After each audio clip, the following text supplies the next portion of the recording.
चलिए सीधे आज के इस विषय में उतरते हैं।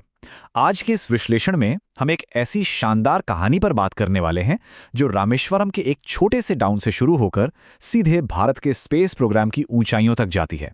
डॉक्टर एपीजे अब्दुल कलाम का सफर। ये कोई आम बायोग्राफी नहीं है, ये असल मायने में एक हीरो की जर्नी है। एक ऐसा सफर जिसमें बहुत सारे संघर्ष हैं, सही मेंटरशिप है और अपनी नियति को खोजने की एक कमाल की कहानी है। डॉक्टर कलाम एक बहुत ही गहरी बात में विश्वास रखते थे। उनका मानना था कि हम सभी के अंदर जन्म से ही एक डिवाइन फायर यानी एक दिव्य अग्नि होती है और हमारी जिंदगी का पूरा फोकस इस अग्नि को पंख देने पर होना चाहिए। सोचिए, ये सिर्फ एक कोट नहीं है, ये वो सोच है जिसने उन्हें हर मुश्किल कदम पर रास्ता दिखाया। ये विश्वास कि हमारे भीतर कुछ बड़ा करने की क्षमता है, यही उनकी पूरी जीवन यात्रा का बेस बना। तो चलिए कहानी को एकदम शुरुआत से समझते हैं। रामेश्वरम की मॉस्क स्ट्रीट पर बना उनका ये पुराना पक्का घर उनके सफर की असल बुनियाद है। उनके पिता के पास कोई बहुत बड़ी फॉर्मल एजुकेशन या बहुत सारा पैसा नहीं था, लेकिन उनके पास जो विजडम और समझदारी थी वो किताबों में नहीं मिलती। इसी घर ने उन्हें वो इमोशनल सिक्योरिटी दी जिसने उन्हें जिंदगी में बड़े रिस्क लेने के लिए तैयार किया। और उनके बचपन का माहौल देखिए कितना अद्भुत था। एक तरफ रामेश्वरम मंदिर और दूसरी तरफ पुरानी मस्जिद।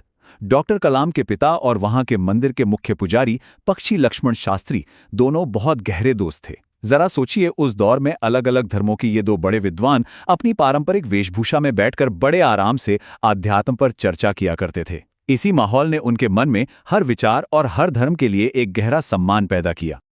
लेकिन जब आप आसमान छूने का सपना देखते हैं तो दायरा भी बढ़ाना पड़ता है, और इसीलिए उन्हें रामेश्वरम से बाहर निकलना पड़ा। श्वार्ट्स हाई स्कूल की इन दीवारों के बीच उन्होंने न सिर्फ अपनी पढ़ाई की, बल्कि यहीं से उनके मन में उड़ने और कुछ बड़ा करने की वो चिंगारी भड़की जो बाद में एक आग बन गई। यहीं उन्हें वो मेंटर्स मिले जिन्होंने उनकी सोच को एक नया आकार दिया। उनके टीचर्स ने उन्हें जो बातें सिखाईं वो आज भी हम सबके काम आ सकती हैं। यादुरय सोलोमन ने उन्हें सक्सेस के 3 पिलर्स बताए: इच्छा, विश्वास और उम्मीद। आगे चलकर प्रोफेसर पोंडलाई ने बौद्धिक ईमानदारी सिखाई। वैसे यहाँ एक बहुत ही मजेदार किस्सा है। एक बार उनके मैथ्स टीचर रामकृष्ण अय्यर ने उन्हें गलती से डंडे से मारा था, लेकिन जब कलाम जी ने उसी सब्जेक्ट में पूरे 100% मार्क्स स्कोर किए तो उसी टीचर ने पूरी क्लास के सामने उनकी जबरदस्त तारीफ की। इस एक घटना ने उनके आत्मविश्वास को एक अलग ही लेवल पर पहुंचा दिया। पर सच तो ये है कि कोई भी बड़ी कहानी बिना फेलियर के पूरी नहीं होती। उनका सबसे बड़ा सपना था फाइटर पायलट बनना। MIT से ग्रेजुएशन और HAL में काम करने के बाद वो एयरफोर्स सिलेक्शन बोर्ड के सामने देहरादून में खड़े थे। उनका सपना दांव पर था, और पता है क्या हुआ? कुल 8 वैकेंसियां थीं और वो 9वें नंबर पर आए। सोचिए, सिर्फ एक रैंक के फासले से उनका जीवन भर का सपना उनके हाथों से फिसल गया। ये वो पल था जो किसी को भी अंदर तक तोड़ सकता है। लेकिन इसी मायूसी के बीच ऋषिकेश में उनकी मुलाकात स्वामी शिवानंद से हुई, और स्वामी जी ने उनसे एक ऐसी बात कही जिसने सब कुछ बदल दिया।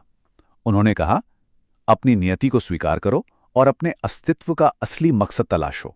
बस इस एक सलाह ने फेलियर की कड़वाहट को खत्म कर दिया और उनकी पूरी एनर्जी को इंजीनियरिंग और विज्ञान के एक बिल्कुल नए रास्ते पर मोड़ दिया।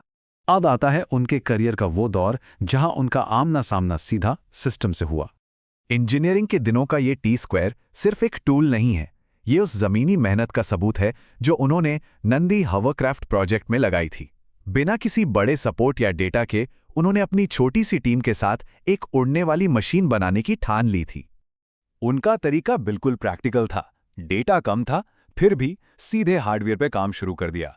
यहां तक कि तत्कालीन रक्षा मंत्री VK कृष्ण मेनन ने खुद उस मशीन में उड़ान भरी और उनकी तारीफ की। लेकिन दुख की बात देखिए, बाद के अधिकारियों ने इस पूरे प्रोजेक्ट को ही ठंडे बस्ते में डाल दिया।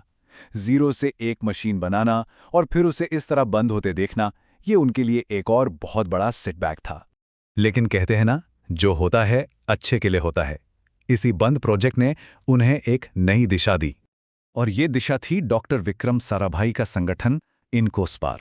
ये उनके पुराने सरकारी सिस्टम से बिल्कुल अलग था। जहां पुरानी नौकरशाही पद और रूल्स में अटकी रहती थी, वहीं साराभाई का सिस्टम पूरी तरह से भरोसे और एम्पावरमेंट पर टिका था। वहां इस बात से कोई फर्क नहीं पड़ता था कि आपका लेबल क्या है, फर्क इस बात से पड़ता था कि आप क्या कर सकते हैं। एक बार रात के 3:30 बजे डॉक्टर साराभाई से मीटिंग का इंतजार करते हुए कलाम जी जॉर्ज बर्नार्ड शॉ का एक कोट पढ़ रहे थे। उसमें लिखा था कि समझदार लोग खुद को दुनिया के हिसाब से ढाल लेते हैं, लेकिन कुछ अनरीजनेबल या जिद्दी लोग दुनिया को अपने हिसाब से बदलने में लगे रहते हैं। और यही वो जिद्दी रवैया था जो साराभाई की पूरी टीम के अंदर कूट कूट कर भरा था। और इसी जिद का नतीजा था भारत में रॉकेट युग की शुरुआत। इसको थोड़ा आसान भाषा में समझते हैं। शुरुआती दौर में वो साउंडिंग रॉकेट्स बना रहे थे, जिनका काम पृथ्वी के पास के वातावरण को समझना था।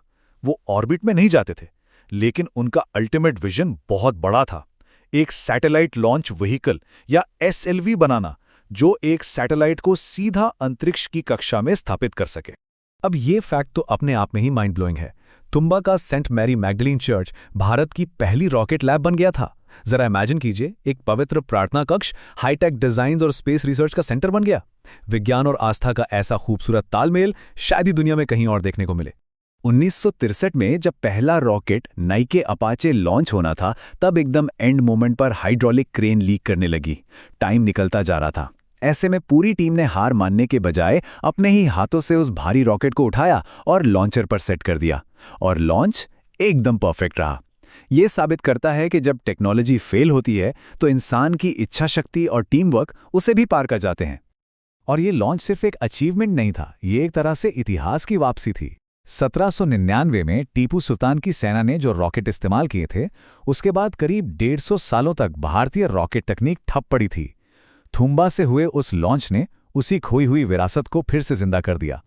तो आज के इस पूरे विश्लेषण से हम क्या सीखते हैं? जब लाइफ में रिजेक्शंस आएं, तो कैसे हम डॉक्टर कलाम की तरह अपनी उस डिवाइन फायर का इस्तेमाल करके दुनिया को अपने विजन के हिसाब से ढाल सकते हैं? ये एक ऐसा सवाल है जो हमें खुद से जरूर पूछना चाहिए। इस शानदार सफर में हमारे साथ जुड़ने के लिए बहुत बहुत धन्यवाद।